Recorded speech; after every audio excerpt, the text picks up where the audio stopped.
Hello students, today we are going to study some basic terms and definition in geometry which is from the chapter 4, that is lines and angles.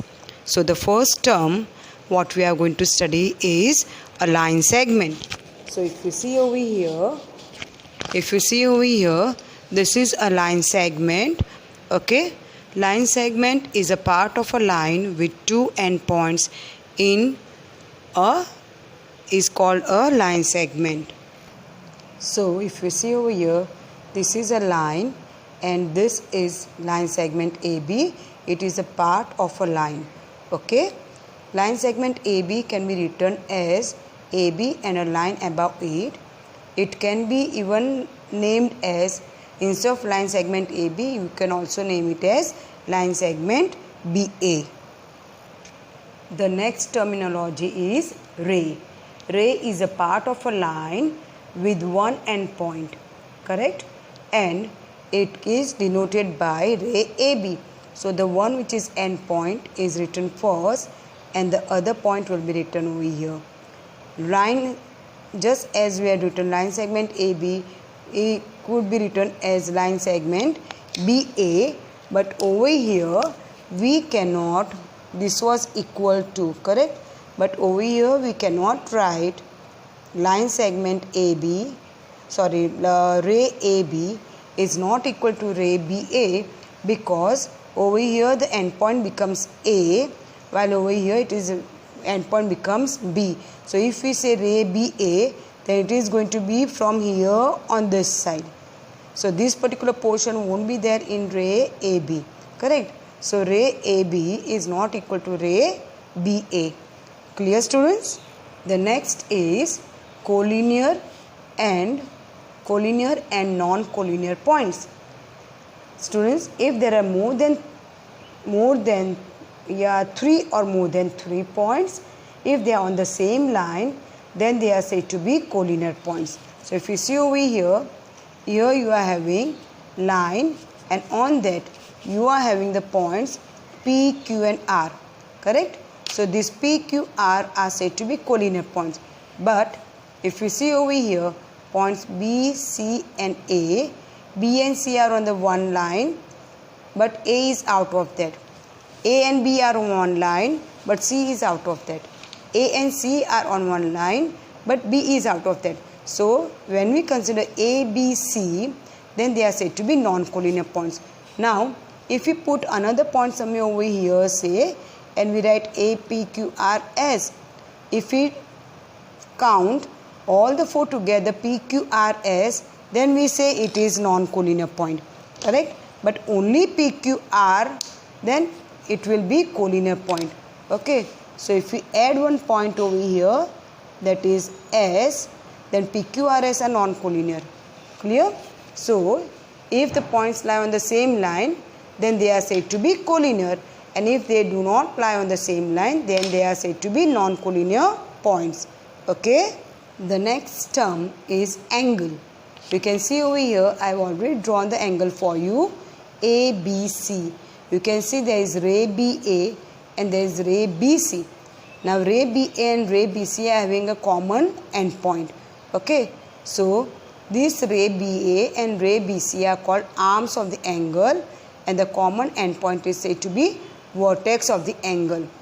This angle can be written as angle ABC or angle CBA, but it cannot be written as angle CAB, because always the vertex is written in the middle of the other 2 points. So angle BCA is also not same, but angle ABC and angle CBA.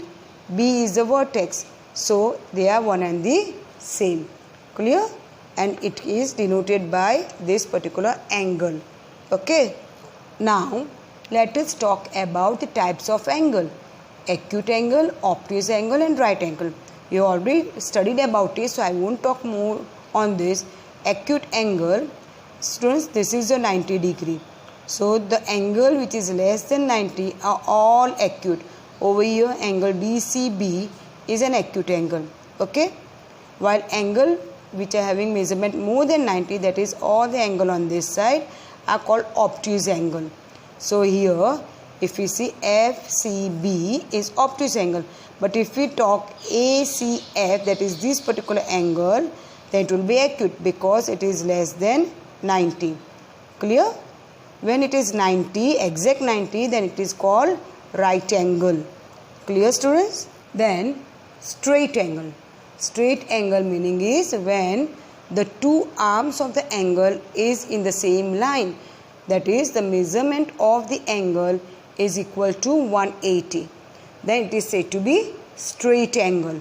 Okay. And now the next is about reflex angle. Students, what is the reflex angle?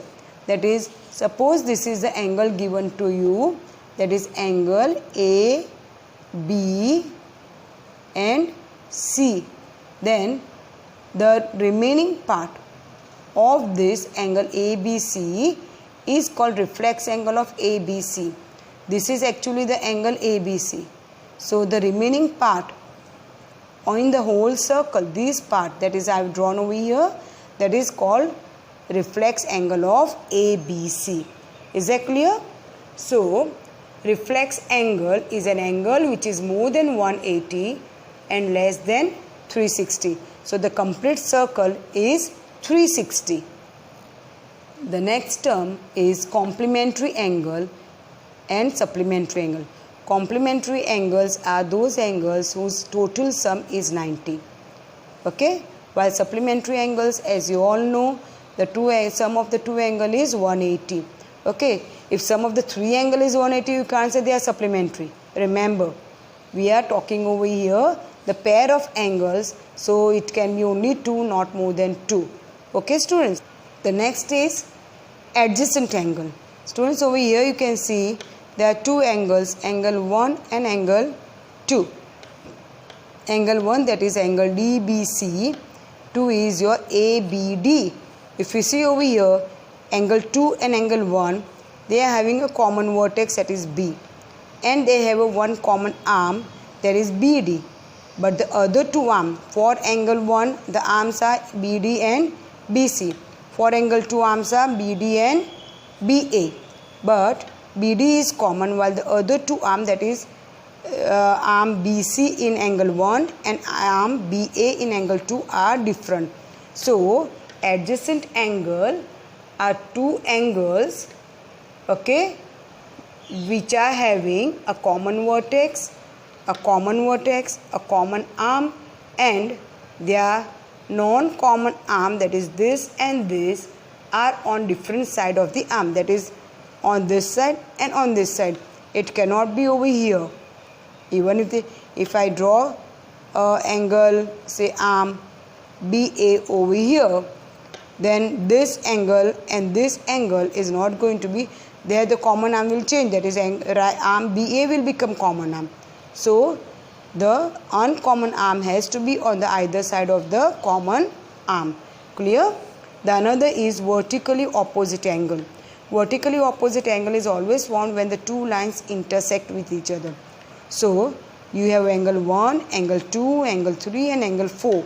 So vertically opposite angles, the angles are going to have a common vertex, but here 1 and 3 are vertically opposite angle, 2 and 4 are vertically opposite angle. So if we talk about 1 and 3, then for 1 the vertex is O, but the arms are OA and OC, while for 3 the arms are OD and OB, meaning they are different. They do not have a common arm, only common vertex.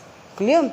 But if you see arm of 3, that is OD, and an arm of 1, that is OC, they are forming a straight line, while arm of 1, that is OA, and arm of 3 angle, that is OB, that is also forming a straight line. So the vertically opposite angles are formed when two lines intersect at one point. Okay, so angle 1 and angle 3 are vertically opposite angle, angle 4 and angle 2, they are also called vertically opposite angles. Now intersecting lines and non-intersecting lines. intersecting lines over here, if you see line PQ and line RS, they are intersecting because they have a common point called O. O is present on both the lines, while line AB and line CD, they do not have a single common point. Okay, so they are called non-intersecting lines, or they are also called parallel lines. So now, pair of angles where linear pair of angle. Students, over here many students are still, even they come in 10, they make mistake in identifying linear pair. Linear pair, the thing which is necessary, they are adjacent angle. That is, over here you can see that arm OC is common for angle 1 and angle 2. The arm OC is common, while OA and OB are the non-common arm. But over here, OA and OB, which are the non-common arm, are going to be on the same line. Okay, so the total of the linear pair will become 180. So if we talk about angle 1 plus angle 2, it will be always 180. Angle 1 plus angle 2 will be always equal to 180. So the necessary condition for two angles to be linear pair is they should have one common arm, that is over here OC, common vertex, and the arm which are non-common, they should lie on the same line. Okay. Now something about parallel lines and a transversal. When two lines are intersected by one common line, then that intersecting line is known as transversal. These are non-parallel lines and these are parallel lines. Even if it is non-parallel or parallel, when a transversal is intersecting two lines, it forms total 8 angles. 1, 2, 3, 4, 5, 6, 7, 8. 1, 2, 3, 4, 5, 6, 7, 8. But whatever we are going to study now, the different 4 types of angle, it is only applicable for the parallel lines. Is that clear? So it is not applicable for the theory won't be applicable for the non-parallel lines. Students, over here 1, 3, 2, 4, that is this angle and this angle. Okay, they are on the same side of the transversal and on the upper side of the two parallel line. This is a parallel line and this is a transversal. So this upper side, so 1 and 3. The same way, same side on the transversal and the lower side, that is 2 and 4. On the other side, this side same, then 8 and 6 on the upper side, 7 and 5 on the lower side. So these are known as corresponding angles. These angles are known as corresponding angles. So pair 1, 3, 2, 4, 8, 6 and 7, 5 are corresponding angles. Okay. So the other angles are over here. If you just close this, particular part, then this is intersecting lines. So 1 and 7, 8 and 2, they are the vertically opposite angle. If you close this, then again 2 intersecting line. So 3 and 5, 6 and 4, they are vertically opposite angle which are going to be equal. So corresponding angle and vertically opposite angles are always congruent or equal in their measure.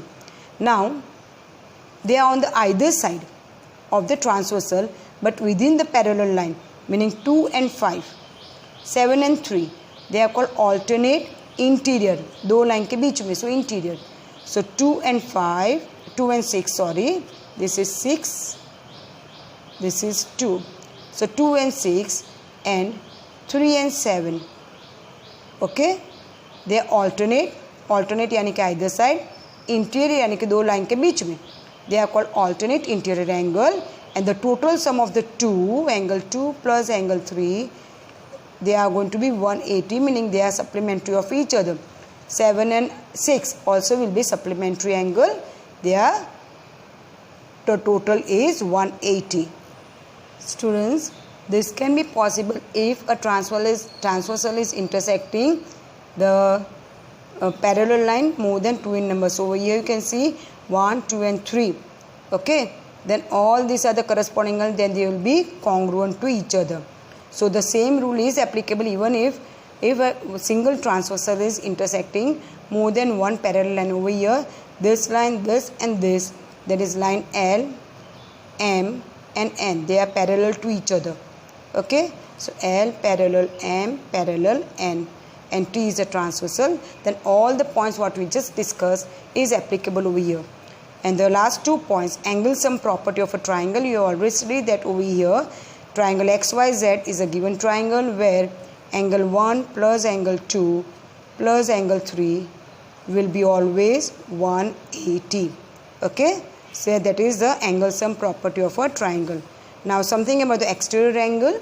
Students, over here, this is the triangle PQR, and if you extend this particular ray over here, then you can see that this vertex is going to be common arm, and this angle which is formed by one side of the triangle and this ray, then this is called exterior angle for angle 3. The same way this 5 is called exterior angle for 2. Exterior यानी कि बाहर. And exterior angle theorem says that this angle 4 will be always equal to the total sum of the remote यानी कि दूर. 4 से दूर कौन से एंगल है? 1 and 2.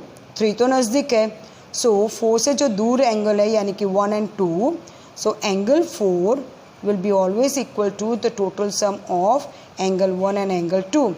For 5, 1 and 3 are going to be removed. So angle 5 will be equal to angle 1 plus angle 3. So this is exterior angle theorem. Hope you have understood all the terminologies which will be used in this particular chapter nicely, and thus you will be able to study this chapter in a proper way, understand it proper way. Okay, students, if you have really liked this particular video, then see that you like, share and subscribe.